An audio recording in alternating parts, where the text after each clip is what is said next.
नमस्कार दोस्तों, मैं वैभव अंशराज आपका स्वागत करता हूं तक्षशिला ट्यूटोरियल के ऑनलाइन चैनल पे। दोस्तों, आज हम लोग बात करेंगे क्लास 12 के फिजिक्स के चैप्टर नंबर 13 के बारे में, जिसका नाम है नाभिक। इसमें दोस्तों हम लोग अपने 9 लेक्चर्स कंप्लीट कर चुके हैं। आज हम लोग बात करेंगे लेक्चर 13.10 के बारे में। दोस्तों, आज के सेशन के हमारे कुछ क्वेश्चंस है जो हम लोग डिस्कस करेंगे आज के सेशन में, ठीक है। और पहला क्वेश्चन है, युग्म विनाश से आप क्या समझते हैं, ठीक है। ये क्वेश्चन आपको एग्जाम में देखने को मिलेगा, ठीक है। अब ये शॉर्ट क्वेश्चन होते हैं, 2 मार्क्स के होते हैं, ठीक है। इसमें बस आपको थोड़ा सा चीज लिखनी है, पहले उसको समझ लेते हैं और डायग्राम वगैरह आपके सामने बना ही हुआ है, ठीक है। देखिए, एक बहुत अच्छी सी घटना होती है, जैसे आपने मैथ्स में पढ़ा है। मैथ्स में आपने पढ़ा होगा कि अगर हम +3 को, ठीक है, और -3 को दोनों को ऐड करें तो कितना रिजल्ट आएगा। आप बोलेंगे +3 और -3 को ऐड करना है तो आएगा 0। बात सही है, क्योंकि +3 प्लस में जितना है, -3 माइनस में उतना ही है। दोनों नंबर्स बराबर हैं, बस एक प्लस में एक माइनस में। इसलिए रिजल्ट क्या निकला कि जब भी मैथ्स में 2 बराबर लेकिन अपोजिट साइन के नंबर्स को आप जोड़ते हो, ठीक है, same value but opposite sign के नंबर्स को आप जोड़ते हो तो 0 आता है। जैसे -5 + 5 जोड़ेंगे 0 आएगा, -3 + 3 जोड़ा है तो 0 आएगा। वैसे ही, ठीक है, यहां भी क्या होता है, अगर आप 2 एक ही जैसे कणों को आपस में मिलाइए, ठीक है। एक ही जैसे कण का मतलब क्या है, उनके द्रव्यमान एक जैसे होने चाहिए, उनके आवेश भी एक जैसे होने चाहिए। बस अंतर इतना हो कि एक आवेश पॉजिटिव हो तो दूसरा आवेश निगेटिव हो, ठीक है। यहां पे कुछ ऐसा ही है। देखिए, यहां पे युग्म विनाश की बात करें अगर हम लोग, तो युग्म विनाश में होता क्या है, एक इलेक्ट्रॉन होता है और एक पॉजिट्रॉन होता है। आपको पता है पॉजिट्रॉन का नाम हम लोग पहले सुन चुके हैं। पॉजिट्रॉन क्या होते हैं, पॉजिट्रॉन कहें या इलेक्ट्रॉन कहें, इन दोनों को ही सम्मिलित रूप से बीटा कण कहा जाता है, ठीक है। अब देखिए, पॉजिट्रॉन पे जितना प्लस में चार्ज होता है, इलेक्ट्रॉन पे उतना ही चार्ज होता है, लेकिन निगेटिव में, ठीक है। इलेक्ट्रॉन पे -e का चार्ज होता है और पॉजिट्रॉन पे +e का चार्ज होता है। और साथ ही साथ इलेक्ट्रॉन का जितना द्रव्यमान होता है, ठीक उतना ही द्रव्यमान पॉजिट्रॉन का भी होता है। तो कहते हैं अगर एक पॉजिट्रॉन और एक इलेक्ट्रॉन दोनों आपस में संयोग करते हैं, दोनों आपस में जुड़ते हैं, तो क्या होता है, दोनों एक दूसरे का पूरी तरह से विनाश कर देते हैं, एक दूसरे को डिस्ट्रॉय कर देते हैं और उसकी जगह पे 2 गामा फोटोनों की उत्पत्ति होती है, ठीक है। और ये पूरी घटना क्या कहलाती है, युग्म विनाश कहलाती है। एक बार इसे फिर से समझेंगे, कहेंगे जब इलेक्ट्रॉन एवं पॉजिट्रॉन को परस्पर संयोग कराया जाता है, या जब एक इलेक्ट्रॉन एक पॉजिट्रॉन से संयोग करता है, तब वे दोनों एक दूसरे का पूरी तरह से या पूर्ण रूप से विनाश कर देते हैं एवं 2 गामा फोटोनों की उत्पत्ति होती है, ठीक है। यह प्रक्रिया युग्म विनाश कहलाती है। और युग्म विनाश की प्रक्रिया में 2 फोटोन उत्पन्न होते हैं, जिससे कि पूरी प्रक्रिया में रेखीय संवेग एवं कुल ऊर्जा का मान संरक्षित रहे, ठीक है। चलिए, तो ये तो हो गया पहला क्वेश्चन, युग्म विनाश क्या है, ठीक है ना। युग्म विनाश क्या है। अब हम लोग इसका रिवर्स पढ़ेंगे, युग्म उत्पादन से आप क्या समझते हैं, ठीक है दोस्तों। अब हम लोग बात करेंगे अपने नेक्स्ट क्वेश्चन के बारे में। अगला क्वेश्चन क्या है हमारा, युग्म उत्पादन से आप क्या समझते हैं। देखिए, युग्म उत्पादन से आप क्या समझते हैं, इस चीज को बताने के लिए, समझने के लिए हमने यहाँ पे एक डायग्राम बनाया है, ठीक है।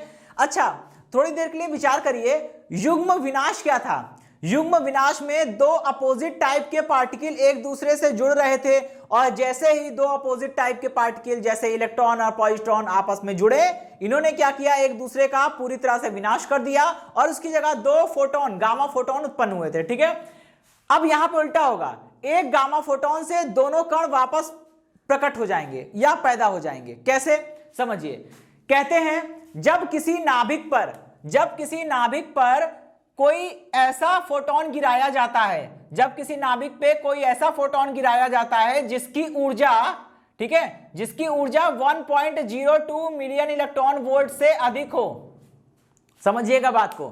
जब किसी नाभिक पर, ठीक है, जब किसी नाभिक पर कोई फोटोन जिसकी ऊर्जा 1.02 मिलियन इलेक्ट्रॉन वोल्ट से अधिक होती है गिराया जाता है, तब उस नाभिक के भीतर से इलेक्ट्रॉन एवं पॉजिट्रॉन उत्पन्न होते हैं। और इस पूरी प्रक्रिया को हम लोग क्या बोलते हैं, युग्म उत्पादन। युग्म का मतलब होता है पेयर, और उत्पादन, यहां प्रोडक्शन हो रहा है, यहां पे 2 पार्टिकल पेयर में उत्पन्न हो रहे हैं, बिल्कुल जोड़े में उत्पन्न हो रहे हैं, ठीक है। तो ये पूरी प्रक्रिया क्या कहलाती है, युग्म उत्पादन, ठीक। अच्छा, आप आपके मन में एक प्रश्न आ सकता है कि देखिए युग्म विनाश में क्या हुआ था, इलेक्ट्रॉन पॉजिट्रॉन ने एक दूसरे का विनाश किया, 2 फोटोन निकले, बात समझ में आई, ठीक है, 2 कण गायब हुए, उसकी जगह पे ऊर्जा जो है वो इलेक्ट्रॉनों के रूप में मतलब फोटोन के रूप में निकल आई। यहां क्या है, फोटोन के रूप में ऊर्जा आ रही है, उस ऊर्जा से 2 कण उत्पन्न हो गए, ये बात भी समझ में आई। लेकिन एक चीज समझ में नहीं आ रही होगी कि नाभिक का तो यहां पे कोई काम नहीं है। आपको लग रहा होगा नाभिक का यहां पे कोई काम नहीं है। देखिए दोस्तों, वैसे देखा जाए तो नाभिक का कोई काम नहीं है, लेकिन अगर ये नाभिक नहीं होगा तो इस पूरी प्रक्रिया में रेखीय संवेग और कुल ऊर्जा कभी भी संरक्षित नहीं रहेगी। और ऐसा कोई भी ऐसी नाभिकीय अभिक्रिया नहीं होती है जिसमें कुल ऊर्जा संरक्षित ना हो या फिर कुल रेखीय संवेग संरक्षित ना हो, ठीक है। तो ये सब जो हो रहा है, पेयर प्रोडक्शन या पेयर एनिहिलेशन यानी कि युग्म विनाश या युग्म उत्पादन जो भी हो रहा है, ये सब इस नियमों का पालन करते हैं, ठीक है। रेखीय संवेग और कुल ऊर्जा संरक्षित होनी चाहिए, उसी के कारण यहां पे नाभिक की आवश्यकता पड़ रही है, ठीक है। चलिए दोस्तों, अब ये क्वेश्चन समाप्त हुआ, अब हम लोग बढ़ेंगे अपने अगले क्वेश्चन की ओर।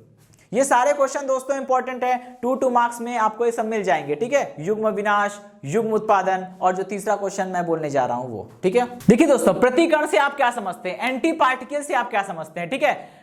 ये जान लीजिए, एंटी कहीं भी आगे लग जाए, एंटी ANTI एंटी या फिर प्रति, तो इसका मतलब क्या होता है, अपोजिट, ठीक है। इसका मतलब ही होता है अपोजिट।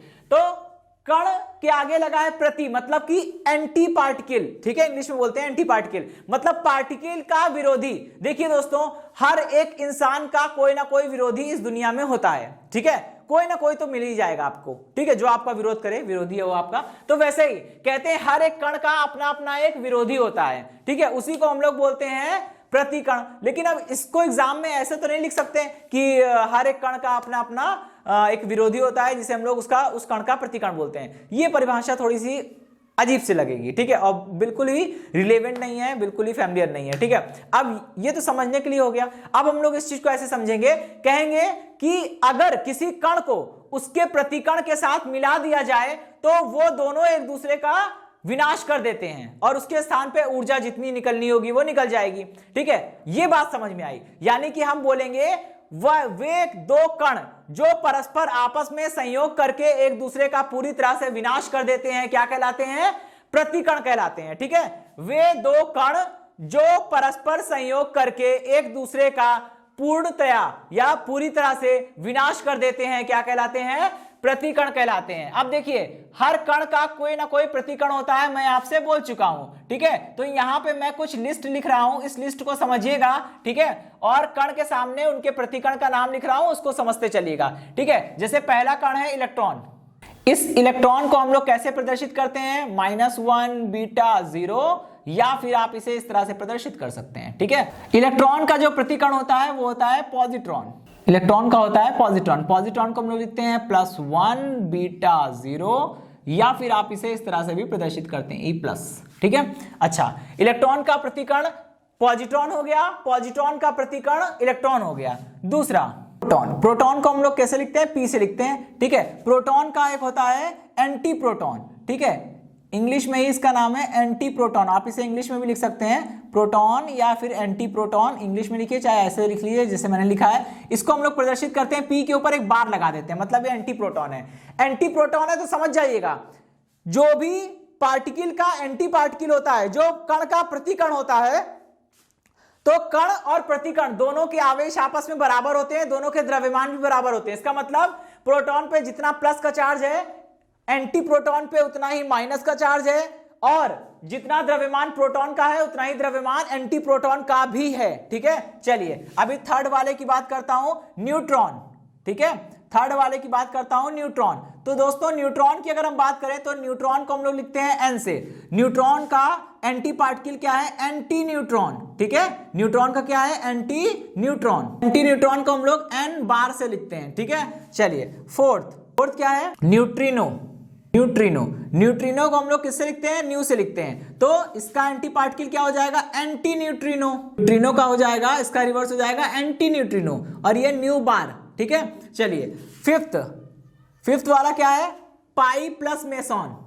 पाई प्लस मेसॉन, तो पाई प्लस मेसॉन का कितना हो जाएगा ये हो पाई प्लस मेसॉन को हम लोग इस तरह से लिखते हैं पाई प्लस, ठीक है, और इसका हो जाएगा पाई माइनस मेसॉन, ठीक है, इसका एंटी पार्टिकल क्या हो जाएगा पाई माइनस मेसॉन। ऐसे बहुत सारे कण हैं, इसे हम लोग पाई माइनस से लिखते हैं, ठीक है।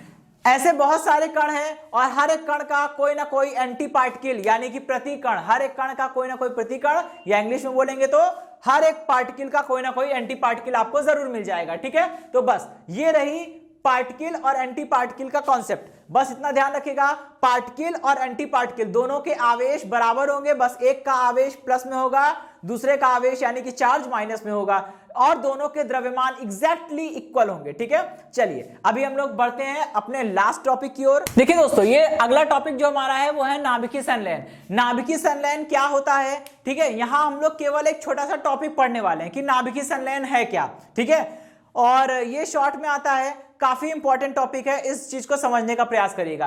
कहते हैं, देखिए संलयन शब्द का मतलब होता है आपस में जुड़ना। संलयन शब्द का मतलब क्या होता है आपस में जुड़ना। आगे क्या लिखा है नाभिकीय संलयन मतलब कि नाभिकों का आपस में जुड़ना। कहते हैं जब कभी दो हल्के नाभिक आपस में जुड़कर यानी कि आपस में संलयित होकर अपेक्षाकृत बड़ा नाभिक बनाते हैं, तब इस पूरी घटना को या इस प्रक्रिया को क्या बोलते हैं नाभिकीय संलयन बोलते हैं। एक बार फिर सुनेंगे, जब दो हल्के नाभिक परस्पर संलयित होकर अपेक्षाकृत भारी नाभिक का निर्माण करते हैं, तब इस संपूर्ण प्रक्रिया को नाभिकीय संलयन कहते हैं। और नाभिकीय संलयन की प्रक्रिया में सदैव ऊर्जा मुक्त होती है। फॉर एग्जाम्पल, आपके सामने एग्जाम्पल है, ठीक है, जैसे आप देखेंगे 1s2 प्लस 1s2। अगर आप 1s2 आपको पता है ना 1s2 1h1 1h2 1h3 तीन प्रकार के हाइड्रोजन होते हैं। 1h1 मतलब प्रोटियम, 1h2 मतलब ड्यूटेरियम जिसे आप भारी हाइड्रोजन भी बोलते हैं, और 1h3 का मतलब होता है टाइट्रियम, ठीक है। तो ये 1h2 प्लस 1h2 जब आप इसको देखेंगे तो आपको मिलेगा 2he3 plus 4 million electron volt की एनर्जी निकलेगी और 1h1 निकलेगा, ठीक है, और ये बनेगा हाइड्रोजन, यहां प्रोटियम बन जाएगा 1h1, ठीक है। ये देखिए यहां पे आपको 4 मिलियन इलेक्ट्रॉन वोल्ट की एनर्जी रिलीज हो रही है। और इसी तरह से अगर आप 1h3 प्लस यानी कि एक टाइट्रियम को और एक प्रोटियम को अगर आप जोड़ेंगे, ठीक है, एक टाइट्रियम और एक प्रोटियम को आप जोड़ेंगे तो आपको यहां पे 2he3 यानी कि हीलियम मिल जाएगा और 17.6 मिलियन इलेक्ट्रॉन वोल्ट की एनर्जी मिल जाएगी और एक न्यूट्रॉन निकल जाएगा, ठीक है। आप बैलेंस करके देख सकते हैं ये सारी अभिक्रियाएं। इसमें ध्यान दीजिएगा, दो हल्के नाभिक हैं, ड्यूटेरियम के दो हल्के नाभिक हैं, आपस में जुड़ गए, इन्होंने एक टाइट्रियम का एक बड़ा नाभिक बनाया और 4 मिलियन इलेक्ट्रॉन वोल्ट की एनर्जी को रिलीज कर दिया। सेकंड वाले एग्जांपल में देखिए, एक टाइट्रियम का परमाणु और एक प्रोटियम का परमाणु आपस में मिला, टाइट्रियम का परमाणु और प्रोटियम का परमाणु आपस में मिल गया तो एक हीलियम का परमाणु बन गया और एक न्यूट्रॉन निकल गया, और साथ ही साथ 17.6 मिलियन इलेक्ट्रॉन वोल्ट की एनर्जी निकल गई है, ठीक है। चलिए तो दोस्तों ये है नाभिकीय संलयन की पूरी प्रक्रिया। और इसके बारे में एक और फैक्ट बता देता हूं। देखिए आपने नाम सुना होगा हाइड्रोजन बम का, तो हाइड्रोजन बम ये भी सुना होगा कि हाइड्रोजन बम बहुत ज्यादा खतरनाक होता है, ठीक है। क्यों? क्योंकि हाइड्रोजन बम किसके सिद्धांत पर कार्य करता है? नाभिकीय संलयन के सिद्धांत पर कार्य करता है, ठीक है। और नाभिकीय संलयन की प्रक्रिया में जो ऊर्जा निकलती है वो अनियंत्रित होती है। मतलब अगर आपने एक बार नाभिकीय संलयन की प्रक्रिया कराना शुरू कर दी तो वो प्रक्रिया अपने आप कंटिन्यू होती जाएगी जब तक सारे परमाणु आपस में संलयित ना हो जाए। और एक बार वो प्रक्रिया स्टार्ट हो गई, सारे परमाणु जब तक संलयित नहीं हो जाएंगे वो चलती रहेगी और जितनी भी एनर्जी निकलेगी उसको आप कंट्रोल नहीं कर सकते, ठीक है। और हाइड्रोजन बम जो होता है वो नाभिकीय संलयन के सिद्धांत पर कार्य करता है, इसलिए हाइड्रोजन बम में जितनी भी एनर्जी रिलीज होती है उस पर कोई भी कंट्रोल हमारा नहीं होता है, इसीलिए हाइड्रोजन बम जो है वो बहुत ज्यादा खतरनाक माना जाता है, ठीक है। तो हाइड्रोजन बम भी नाभिकीय संलयन के सिद्धांत पर ही कार्य करते हैं, ठीक है दोस्तों। ओके दोस्तों, इसी के साथ ये सेशन समाप्त होता है। इस सेशन से जुड़े नोट्स प्राप्त करने के लिए डिस्क्रिप्शन में दिए गए लिंक पर जाके क्लिक कीजिए। ओके दोस्तों, आज के सेशन में इतना ही, मिलता हूं नेक्स्ट सेशन में, धन्यवाद।